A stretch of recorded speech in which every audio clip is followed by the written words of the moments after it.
महाभारत को महाकाव्य रूप में लिखा गया है।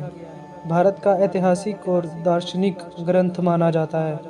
महाभारत का युद्ध हुए यूं तो बरसों बीत चुके हैं, लेकिन आज भी लोगों में इसके प्रति जिज्ञासा है। इसके बारे में कई तथ्य ऐसे हैं जिन्हें बहुत कम लोग जानते हैं। महाभारत में वैसे तो सैकड़ों शाप हैं और वरदान भी मिले हैं, लेकिन 5 श्राप ऐसे हैं जिनका प्रभाव आज कलयुग में भी देखने को मिलता है। श्राप शब्द संस्कृत भाषा के शाप का अपभ्रंश है। कई जगह शाप को श्राप यानी तीखे रूप में भी प्रयोग किया गया है। तो श्राप नंबर 1, जब श्री कृष्ण ने अश्वत्थामा को दिया श्राप। महाभारत के इतिहास के अनुसार अश्वत्थामा ने धोखे से पांडव पुत्रों को मार दिया था। इसके बाद श्री कृष्ण ने अश्वत्थामा का पीछा किया, महर्षि वेदव्यास के आश्रम तक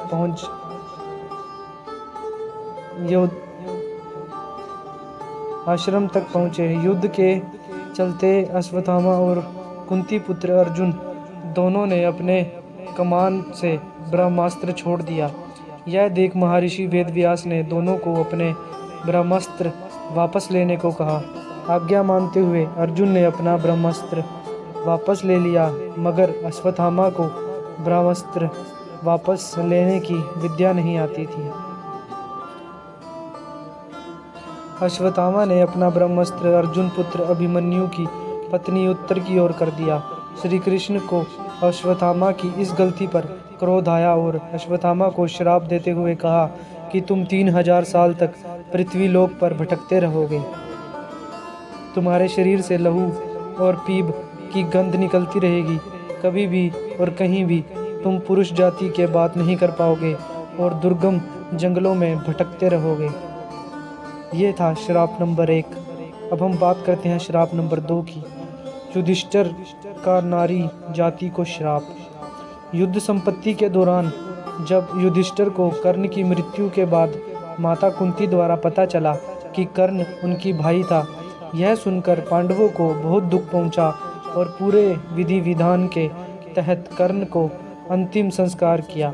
उन्होंने अपने भाई कर्ण की मृत्यु का दुख जताते हुए पूरी नारी जाति को श्राप दिया कि कोई भी स्त्री किसी भी तरह की गोपनीय रहस्य आने वाले भविष्य में कभी नहीं छुपा पाएगी।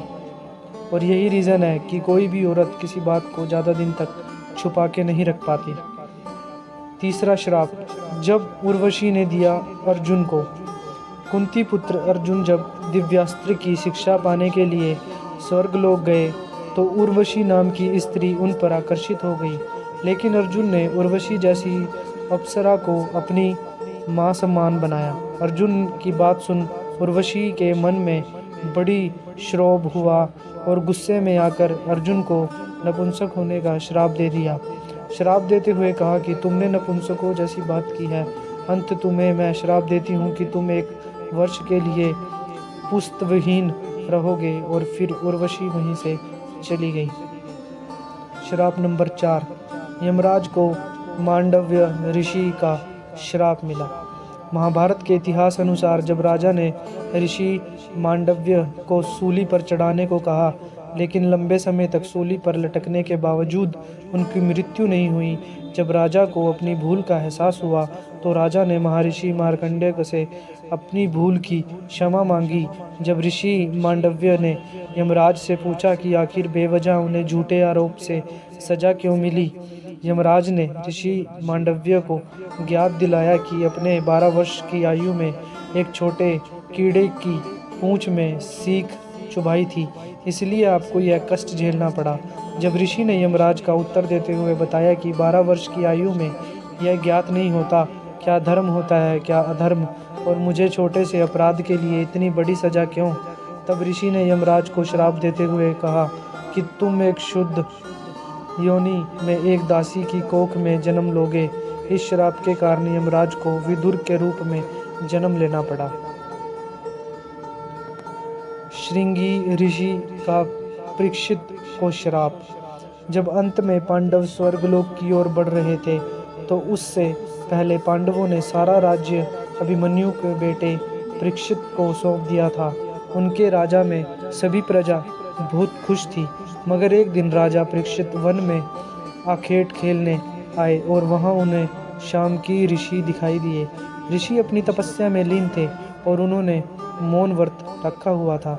मौन व्रत के कारण उन्होंने परीक्षित की किसी बात का जवाब नहीं दिया और उन्होंने गुस्से में आकर शामक ऋषि पर मरा हुआ सांप फेंक दिया।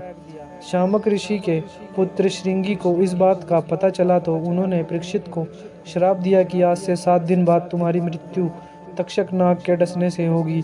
इसके पश्चात राजा परीक्षित की मृत्यु के बाद कलयुग की शुरुआत हो गई थी।